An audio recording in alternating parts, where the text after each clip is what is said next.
আসসালামু আলাইকুম। কি অবস্থা সবার? আমার রান্নাঘরে স্বাগতম। আজকে পোলাও রান্নার পদ্ধতিটা দেখাবো। কিন্তু অল্প চাল আমি ছোটো কড়াই নিছি, যেহেতু আমার বাচ্চারা খাবে এর জন্য আমি খাঁটি ঘি আনায় রাখি সবসময়। এটা আলহামদুলিল্লাহ ঠিক আছে। বিসমিল্লাহ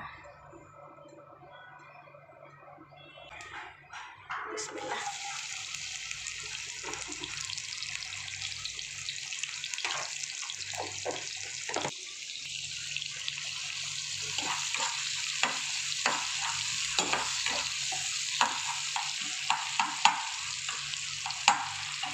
পেঁয়াজটা ভাজা হোক, এতক্ষণ আমি চালটা দিয়ে নিই।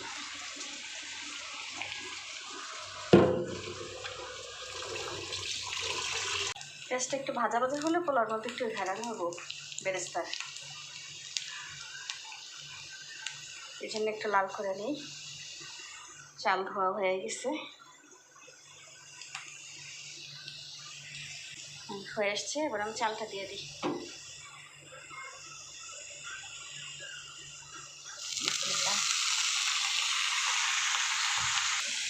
যেহেতু আমার বাচ্চারা খাবে তাই আমি বেশি ঝাল দিই না, দিয়ে একটা কাঁচামরিচ দিলাম শুধু ফ্লেভারের জন্য। যারা ঝাল খায় একটু ফাইরা দিলে ভালো হয়, ঝাল ঝাল লাগবে। আমি আস্তই দিলাম যাতে আমি চুলা ফেলতে পারি।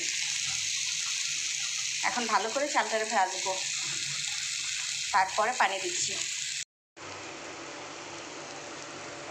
চাল ভাজা হয়েছে, এবার আমি এখানে একটু আদা দিব। অনেকে আগেই দিয়ে দেয় ইয়ের সাথে, আমার শাশুড়ি দেখি এভাবে দেয়, ফ্লেভারটা ভালোই লাগে, এই জন্য আমি এভাবে দিই।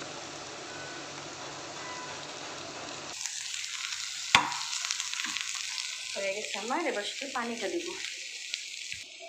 পোলাও তো পানি দিলে গরম দেওয়া ভালো, এবার যার কুসুম গরম পানি না থাকলে ঠান্ডাও দেওয়া যায়, মাপ ঠিক থাকলেই হয়। পানি দেওয়া হয়ে গেছে, এবার চালটা পানিটা টানুক, তারপর আবার দেখাচ্ছি। পানিটা শুষে গেছে, ভিতরে অল্প পানি আছে। এখন আমি চুলাটা ডিম করে দিব আর পরিমাণ মতো লবণ দিয়ে দিয়াবো, তারপর চুলা ডিম করে ঢাকা দিব। লবণ দিছি, লবণ দিয়ে নাড়াচাড়া নিছি, চুলা একদম ডিম করে দিছি। কেউ চাইলে তাওয়ার উপরে দিতে পারো, তারপর ঢাকা রেখে দেবো। ইনশাল্লাহ 10 মিনিটের মধ্যে হয়ে যাবে কমপ্লিট।